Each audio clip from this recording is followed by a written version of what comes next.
I don't want to glorify where I came from. Where I came from. When you first heard Nick Cannon, like that's the kid from Nickelodeon. The little guy, yeah. That's the kid from America's Got Talent. That's always smiling. Yeah. You don't know that I come from what I come from because I never wanted to glorify because there's entry points from everything. Exactly. So I have no problem being able to sit there and be like, oh, he's the safe one because I still know my truth. It's the karma's gonna get you. Gonna knock you right on the head.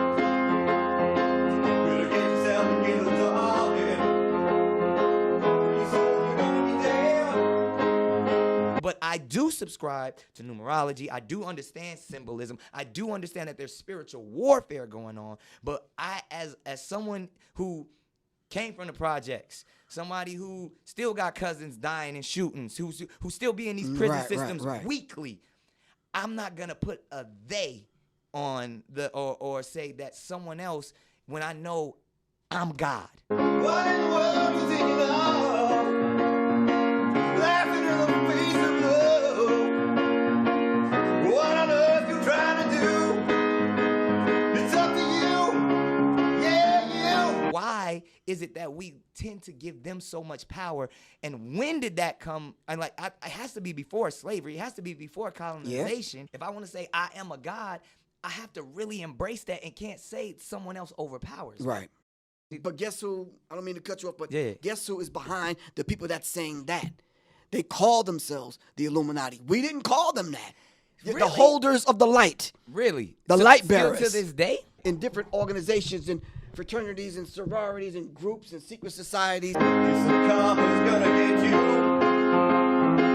Gonna slap you right in the face. Better get yourself together, started. Join the human race. Let's go to what it really is then. When we talk about the power of melanated people, when we talk about who we really are as gods and understanding that our melanin is so powerful and it connects us in a way that the reason why they fear black, the reason why they fear is because the lack that they have of it. So then when you see what, Dr. Francis C. Welsing talked about is that fear in that just genetic annihilation, deficiency of when you have a person that has the lack of pigment, the lack of melanin. Right. So then they're acting out of fear. They're acting out of low self-esteem. They're acting out of a deficiency. So therefore, the only way that they can act is evil. They had to be savages. They had to be barbaric. So they're acting as animals. Right. So they're the ones that are actually closer to animals. They're the ones that are actually the true savages. Now in the world you're gonna see laughing at fools like me. Who on earth you think you are? The superstar. The place was called Africa. Yeah, they tell you they tribe. It was more tribal, man. And right now, we need to find our tribe. That's all it is, the lost tribes. Exactly. And it goes back, and it goes all the way back to where you were not being anti-Semitic, because that's impossible. You were just speaking the truth and talking about your community, your tribe, and how others have came and taken from your tribe. Better recognize your brothers. Everyone you meet. Coming from, Long Island, coming from someone who, like, I would even ask this question: are you proud to be an American? Are you proud to be to be from the land that you are from? No, I'm not proud to be an American. I don't want no part of this. No pride. I don't have that pride. I'm not prideful about being from this particular country. Right. I'm glad that I came back to connect with my brothers and sisters here in America that was here long before Chris and the boys got here, and that's long before America Vespucci, long before all of them people got here. We were already here. Right, exactly. You understand what I'm saying? I have tribal pride. My father's Blackfoot Native American. Okay. All right. I got greater than the tribe, though. The greater tribe, black people. I have pride, and I'm proud to say I'm connected to all of the carbon, copper, melanated people across the globe. Come on now. And we have something in common. Yeah. And that goes back to what we were talking about, to the people who don't have that, who have a deficiency in that, who want more of the melanin. Exactly. And the way they see about getting the melanin is going through, please don't get offended, sisters, going through the black woman. Why in the world are we here? Surely not to live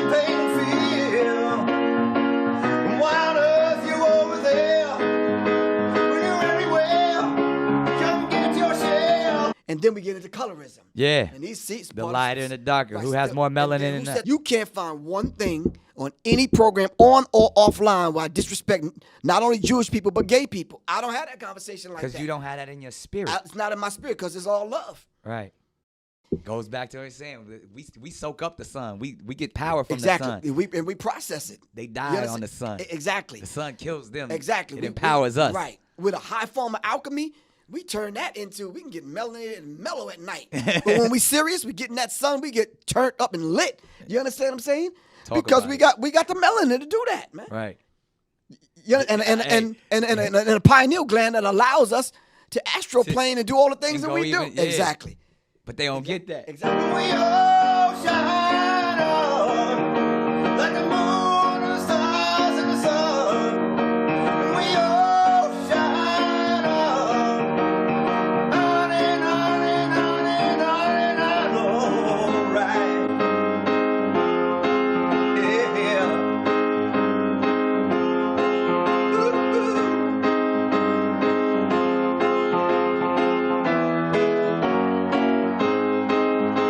Beliefs are binding.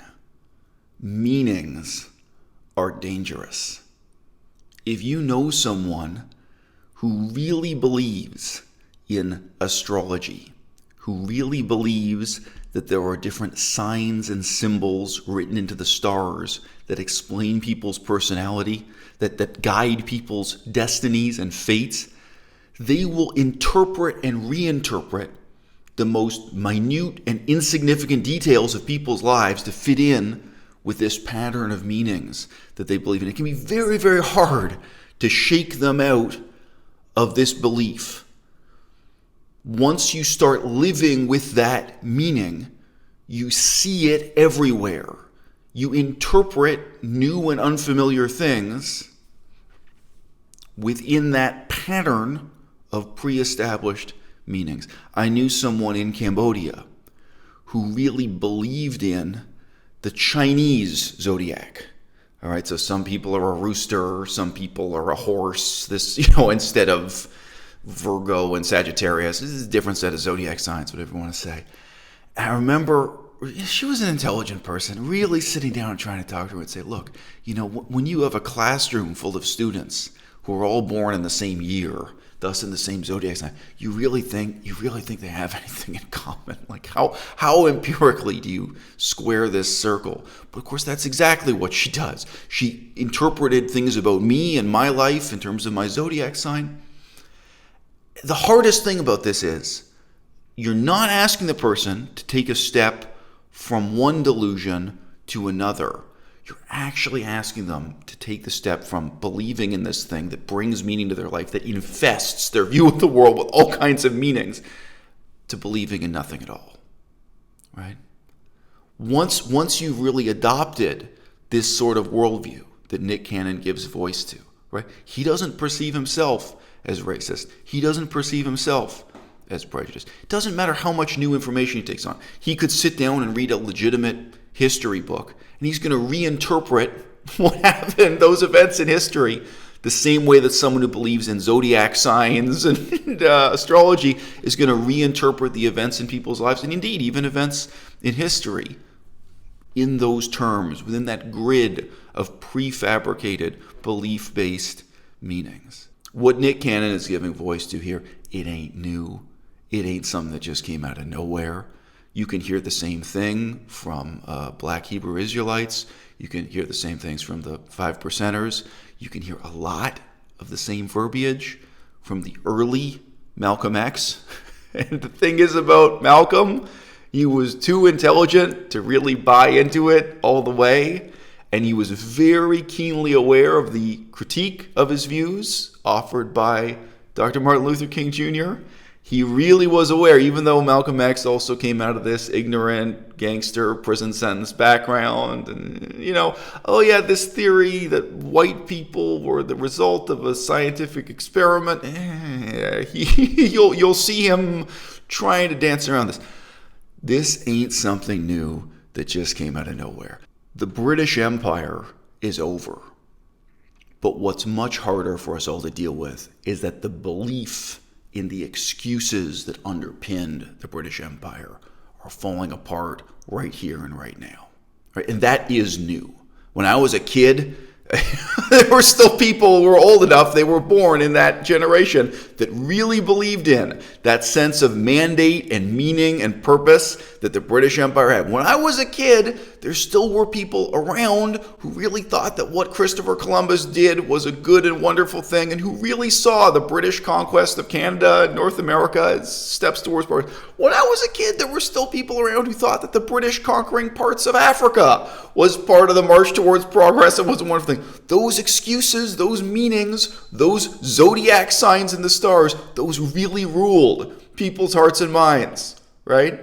It's the hardest thing in the world for us as like the orphans of the British Empire. Now that the British Empire is collapsing on, now that the British Empire's meanings have become meaningless, it's so hard for us to find a new sense of identity and meaning and purpose. And we have these statues everywhere. I gave my girlfriend a walking tour of downtown Toronto, and I could point to some of these statues and monuments and say, you know what that's a monument to? You know what war that's celebrating? You know what genocide that's about? It's not written real clearly. Most kids can walk past. This is one of my, I've said this for years. Nothing is easier to ignore than a monument, right? If you're actually questioning what these statues are, sure, in 2020, people are finally talking about tearing them down. Who are our heroes? What are these monuments commemorating? What are we celebrating, right? Genocide and the dream of an empire that we woke up from. Nobody believes in anymore, right? The pathos of Nick Cannon, who is an idiot, but I can still sympathize. He's a complete idiot, but of course I can sympathize. You can see him groping for some greater sense of identity. You can see this, desire to conflate who is and who is not Hebrew and Israelite and Semitic, who can and can't claim the narrative of slave rebellion and liberation that's found in the Old Testament. It's the hardest thing in the world for him to really take a step back from this, to not replace it with some other worldview, with some other set of beliefs, some other system of meanings, but to really take that step toward nihilism and believe in nothing else, to really recognize this is meaningless. And then this whole other, even more profoundly disturbing tendency to try to conflate black African people who came here as slaves with the indigenous Native American people, to try to claim some kind of continuity there of non-white civilization as if it's one and the same thing. Okay, what about you, Nick? Are you going to crack open the books? Are you going to learn Cree? Are you going to learn Ojibwe? Are you going to learn Mohawk? Are you going to learn the Blackfoot language? Very difficult language to learn. Google it right now. Look here on YouTube for samples of these languages being spoken. When you go to a bank machine, you put in your card. What are the languages you can choose between? English, Spanish, Chinese, right? What's the future of that identity? I'm sorry. When you put your card into a bank machine, what are you looking at? You're looking at the future. This is the future of the British Empire. The British Empire died. What did it leave us with? It left us with this international banking system. This is the only thing anyone has anything left to believe in, is getting their money out of the bank machine and going shopping. What did we just fight that war in Iraq for? So you can put your goddamn bank machine, pull the money and go shopping and buy oil at Texaco and British Petroleum. All right? I sympathize with the desperation of people like Nick Cannon to construct some kind of meaningful identity out of the bits and pieces of this broken dream and this nightmare of the British Empire that created this world we now live in, especially in the United States and Canada, especially in places like Australia, especially in places that are directly shaped or reshaped by that history of conquest, colonialism, and genocide. But you know what the real way forward is? It's not believing in the British Empire, right? And it's not creating a new mythology, perhaps an even more insane mythology to believe in. It's taking that step towards nihilism. It's developing the strength to really live with no such belief at all.